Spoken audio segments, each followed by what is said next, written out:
Olá, seja bem-vindo a mais um Se Liga na Educação de Ciências. Eu sou o Bruno Galvão, seu professor de Ciências, e eu vou falar com você hoje, aluno do 8º ano do Ensino Fundamental, sobre o sistema endócrino. Nós vamos continuar a aula anterior, essa é a segunda parte. Quais são os objetivos desta aula?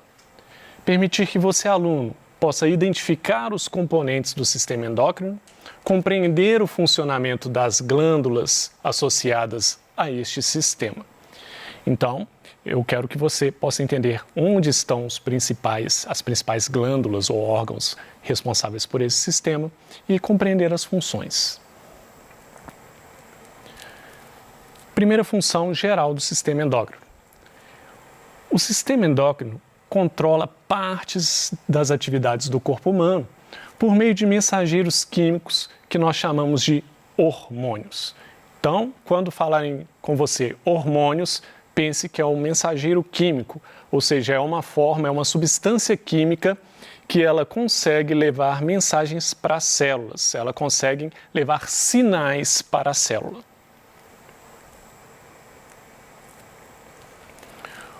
Os componentes do sistema endócrino. Destaquei de branco aqui o que nós falamos na aula anterior. Nós falamos do hipotálamo, nós falamos da glândula pineal, nós falamos da hipófise. Hoje nós vamos falar da glândula tireoide, glândulas paratireoides, glândulas suprarrenais, pâncreas, os ovários e os testículos. Então, hoje tem muita coisa para ver, né? Vamos lá. Vamos começar aqui, então, da glândula tireoide. Reparem nessa figura primeiro na localização da glândula tireoide ou tireoide. Fica na região do pescoço, já quase na divisa do pescoço com o nosso tronco. Bom, essa glândula, então, que fica abaixo das cartilagens da laringe, então quando a gente pensa na laringe, a gente pensa, então, nessa região que a gente tem um altinho aqui na garganta. Então, logo abaixo dessa região, nós temos aí a glândula tireoide. Ela tem um papel muito importante no que nós chamamos de homeostase do organismo humano, ou seja, que é a manutenção do equilíbrio do nosso organismo. Mas não é equilíbrio de não conseguir cair, não. É o equilíbrio das reações metabólicas, das reações químicas que acontecem no nosso corpo, do nosso metabolismo. Vamos entender isso olhando alguns hormônios da glândula tireoide. Temos esses hormônios aqui: tiroxina, também conhecida como T4, e triiodotironina. O nome é difícil, né? Você pode chamar de T3 também, que fica mais fácil. Elas vão atuar nos processos metabólicos. E temos a calcitocina, que reduz os níveis de cálcio no sangue. Então, nós temos ali hormônios como o T3 e o T4 que estão relacionados ao nosso metabolismo. Então, quando eu penso em metabolismo, eu penso na velocidade das reações químicas. Sabe quando você está sentindo aquele calor danado, aí seu corpo fica um pouquinho mole e tal? Isso tem a ver com o metabolismo, seu metabolismo está mais lento. Quando você está mais agitado, você está se sentindo bem disposto, você está com o metabolismo mais acelerado, você está ali sentindo energia no seu corpo. Tem a ver com esses hormônios tiroxina e triiodotironina. E a calcitonina, ela tem a ação de reduzir os níveis de cálcio no sangue. Isso é fundamental. O cálcio, apesar de ser um dos sais minerais, um dos íons, eu posso dizer mesmo, um dos minerais que estão em maior quantidade no organismo humano, ele também não pode ultrapassar uma certa quantidade. O cálcio é fundamental na composição dos nossos ossos, mas ele é fundamental também na contração muscular, ele é fundamental em outras reações químicas que acontecem no nosso corpo. Por isso precisamos de manter os níveis adequados de cálcio no nosso sangue. Falamos então das glândulas tireoides. Vamos falar das glândulas paratireoides. Elas estão localizadas na parte posterior da glândula tireoide, ou seja, na parte de trás da glândula tireoide. Esse desenho está mostrando as costas da tireoide. E as glândulas paratireoides são esses 4 pontos amarelos aí que estão destacados nessa figura. Então você tem aqui na região do pescoço a glândula tireoide e nas costas dessa glândula você tem as paratireoides. Vamos ver os hormônios, o hormônio aí produzido, o principal hormônio da paratireoide. Nós temos o que chamamos de paratormônio. O paratormônio, ele vai ter um papel inverso ao da calcitonina. Só que a calcitonina é produzida lá na tireoide e o paratormônio aqui na paratireoide. Ele vai aumentar os níveis de cálcio no sangue. Então existe uma regulação entre a tireoide e a paratireoide com relação à quantidade de cálcio no sangue. Bom, eu já disse que é importante o cálcio tanto na contração muscular quanto também uma certa concentração de cálcio nos ossos é fundamental. E esse aumento dos níveis de cálcio no sangue causado pelo paratormônio, com esse aumento de cálcio, esse aumento vai induzir ao efeito da calcitonina, vai fazer a calcitonina ser produzida e aí você vai ter uma redução de novo. Quando reduzir os níveis de cálcio, olha que loucura, aí entra de novo o paratormônio e aumenta de novo. E fica esse equilíbrio, aumenta e diminui até manter um equilíbrio, manter uns níveis de cálcio na quantidade correta para que o nosso organismo funcione bem. Bom, vamos falar agora das glândulas suprarrenais. As glândulas suprarrenais, elas também são chamadas de adrenais e elas estão localizadas, como o próprio nome indica, olha, suprarrenais, sobre os rins. Então aqui as setas vermelhas estão apontando para as suprarrenais e elas estão justamente, são 2 glândulas, cada uma sobre um dos rins. Vamos ver os hormônios que estão sendo produzidos pelas glândulas suprarrenais, a importância desses hormônios para o funcionamento do nosso organismo. Temos a famosa adrenalina e a noradrenalina. São produzidos na medula. A medula da suprarrenal é a parte mais interna, fica no meio dela. Esses hormônios estão relacionados à vasoconstrição e aumento do nível de glicose no sangue. Quando eu penso em vasoconstrição, eu estou falando de tornar os vasos sanguíneos mais finos. Isso se chama vasoconstrição. Faz eles serem exprimidos e diminuírem de volume. E também um aumento de glicose no sangue. Então, a adrenalina e a noradrenalina são relacionados a quando nós precisamos reagir rapidamente a algum evento. Mais especialmente a adrenalina. Quando você leva um susto, que às vezes você fica até branco assim, né? Nossa, que susto! O que acontece é uma vasoconstrição muito grande, ou seja, um afinamento dos seus vasos, principalmente na região da pele. Aí tem pessoas que falam assim, não, você levou um susto tão grande que você ficou pálido. Essa palidez é porque os seus vasos foram afinados para que esse sangue fosse concentrado na sua musculatura e nos órgãos mais internos. Por que você precisa de um grande abastecimento de sangue na sua musculatura na hora de um susto? Porque você precisa de reagir rapidamente. Vem um carro, buzina para você, você não viu o carro, você dá aquele salto. Às vezes você dá um salto até maior do que você pensa que você daria conta. Por quê? Seu organismo respondeu rapidamente com a adrenalina provocou essa vasoconstrição, concentrou sangue nos seus músculos para dar energia para os músculos e mais, aumentou o nível de glicose, que é a fonte de energia para a maioria das células do seu corpo e vai ser fonte de energia para o músculo, para você reagir rapidamente. Então esse hormônio, a adrenalina principalmente, é fundamental para que nós temos uma reação rápida no momento de perigo, por exemplo. A noradrenalina ela já trabalha mais com o controle da glicose, independente de você levar um susto ou de você se ver numa situação de perigo. Ainda hormônios produzidos nas suprarrenais, glicocorticoides. Bom, o glicocorticoide ele já não é produzido na medula da suprarrenal, não é lá no meio da suprarrenal. Ele é produzido no córtex, que é a parte mais superficial, aquela parte que está mais próxima do lado externo, do lado de fora das suprarrenais. Mais próxima, não quer dizer que é do lado de fora não, tá? E possui um papel que também está relacionado com o metabolismo de glicose. Só que o papel aqui dos glicocorticoides é diferente do da adrenalina, que faz aumentar o nível de glicose simplesmente. Aqui o glicocorticoide ele tem uma capacidade de aumentar o nível de glicose porque muitos glicocorticoides estão envolvidos na transformação de proteínas e de lipídios em glicose. Você sabia disso? Que proteínas e lipídios podem ser transformados em glicose no nosso organismo? Só para vocês terem uma ideia, o nosso cérebro ele se alimenta basicamente de glicose. Então nós precisamos muito de glicose. Agora, professor, se proteína e lipídio se transformam em glicose, para que a gente precisa de proteína e lipídio? A gente não poderia só ingerir glicose, não? Muita glicose? Primeiro, proteína é fundamental para a estrutura do nosso corpo.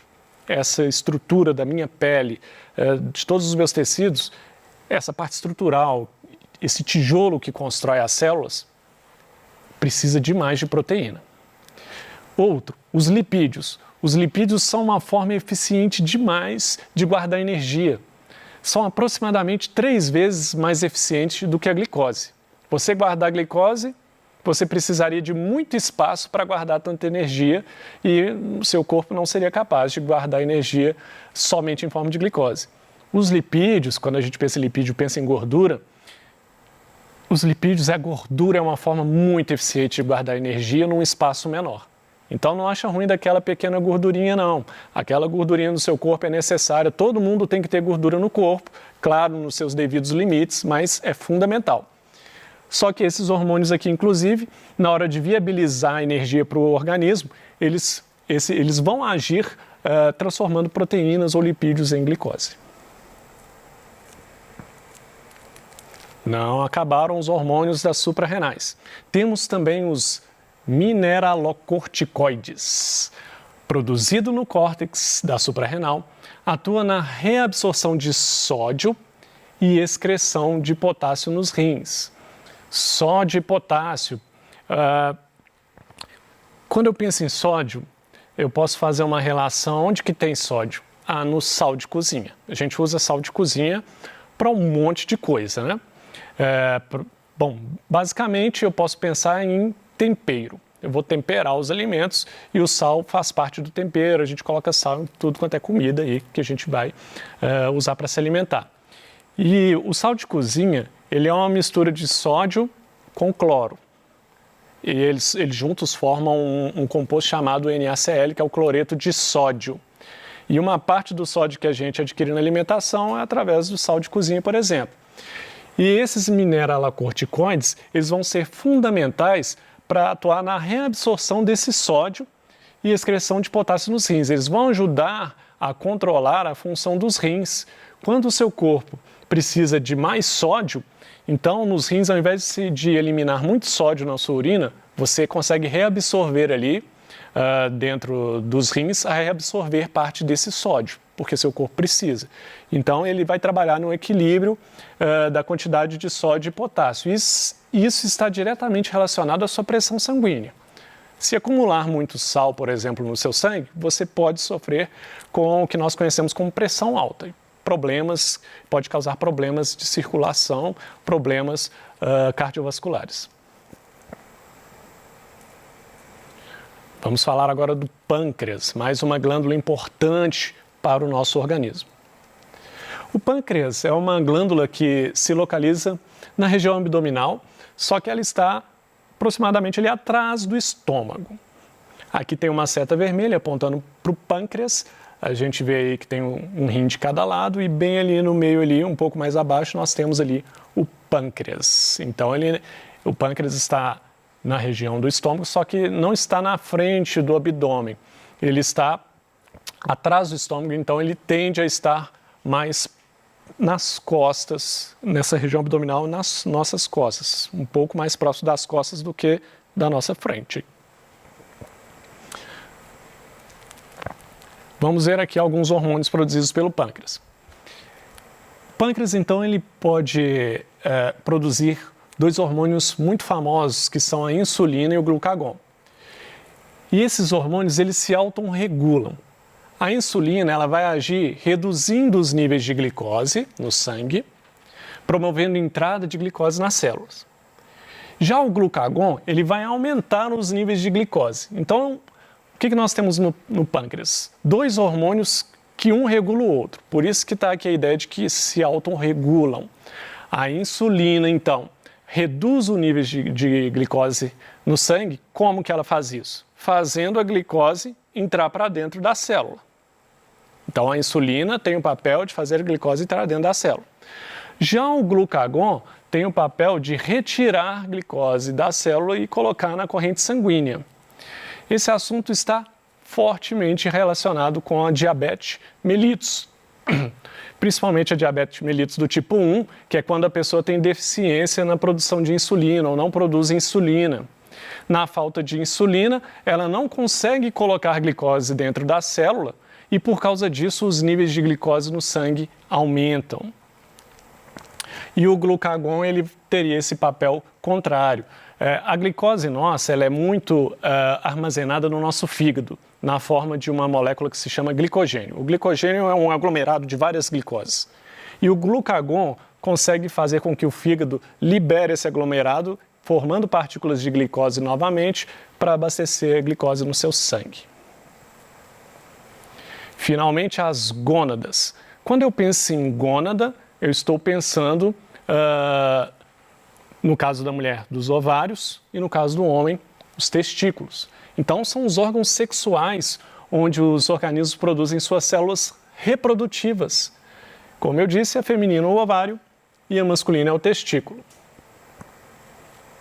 Vamos ver aqui hormônios produzidos pelos ovários das mulheres. Estrogênio. O estrogênio ele participa do ciclo menstrual e desenvolvimento das características sexuais femininas. Temos também a progesterona, que promove o crescimento do endométrio do útero durante o ciclo menstrual. Estrogênio aqui, então, é um hormônio-chave para as características femininas. O desenvolvimento das mamas, o desenvolvimento de quadris mais largos, as características femininas estão relacionadas a esse hormônio, o estrogênio. E temos a progesterona que está relacionada à formação do endométrio.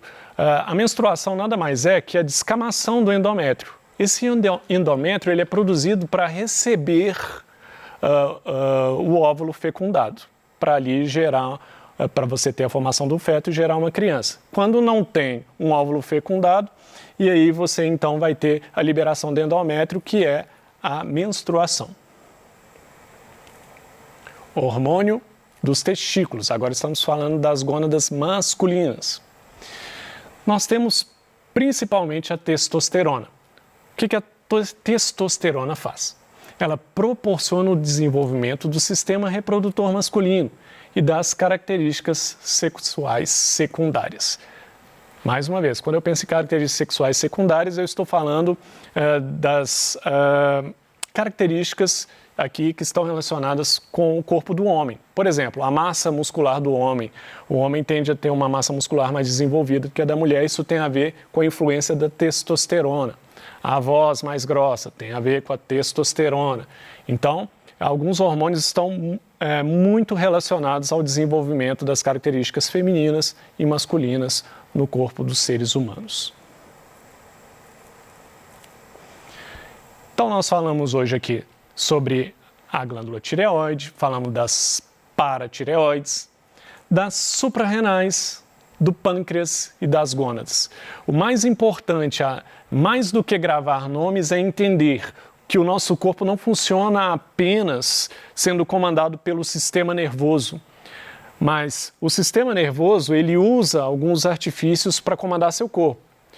E uma delas é, através do hipotálamo, controlar